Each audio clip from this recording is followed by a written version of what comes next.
All right, the next thing that I want to talk to you about at this point in time of your overall learning curve is just something that I have been doing for the last little while, well, for quite a little while. But this is one of my sketchbooks where in my classes, when I'm doing the character design class, I will bring in a model, or actually what I usually do is I have the students model for me, where we'll sit in a big circle in the classroom, and every student will go up and pose for 1 minute. And what I'm asking the students to do is pick a cartoon character, like create the proportions for a cartoon character, and whatever pose the person who's modeling goes into, you draw the character in that pose. So you'd have to modify the proportions of the character in order to suit whatever it is the model is doing at that particular time. So these are just some examples of different poses that I have done in my various classes, like an Iron Man punching the ground landing pose, or shooting a ray gun. In this case here, the person was not actually lying on the ground. They were actually standing like this, and I just modified it and turned it into a flying pose. So there are times when the person will go into a specific pose, and I'll just change it to suit the needs of whatever. And I look for exaggerations. Primarily, I'm looking for a line of action running through the character, an S curve or a C curve, and then I'll work from that. So these are very, very quick sketches, just 1 minute in length, just to get the basic idea down. Person throwing something or doing kung fu, getting ready to throw the ball, having a tantrum on the ground, shooting a bow. So I'm also sort of looking for different types of emotions as I do the poses. Some of them are very generic, like someone will do this type of pose, and I'll say, what the heck is that? So it's a pretty boring pose. So I'll ask them to modify it, or I might use it just for the sake of using it. But in some cases, I might change the pose completely. Here's a very strong key position here where I'm looking for lines of action running through the character. Something like this, where I might get an initial drawing here, I'd later on take it and modify it and push it into a further pose. Or in this case here, someone could dislocate their shoulder, so they actually pop their shoulder out of its socket. And you can see I put the legs into different positions in order to get the character balanced properly. So I have to look for those types of things as I'm doing my poses.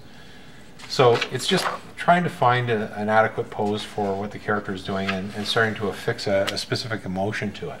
Then what I'll do is I'll go back over top of the poses and begin to modify them. So with this drawing number here, this is number 23, with the one that I showed you before. This pose was my initial pose that I did. So then I would go back on my own and start to modify the character to the design that I have actually figured out that I want to make my character look like.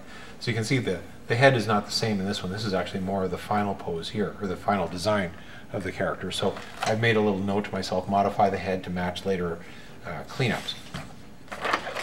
So I'll go through and I'll start to clean them up, and I usually number my drawings so that I can refer to them later on.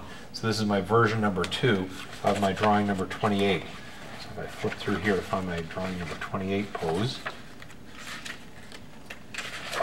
which is this one right here, I can then modify it to this position here and know what version that I've done of it. So I can make little notes to myself: bigger head, add the tuft of hair on the cheeks, just one.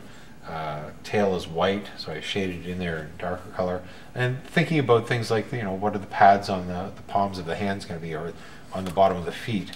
Am I going to do the little individual ones for each finger, or am I going to just make it one big one?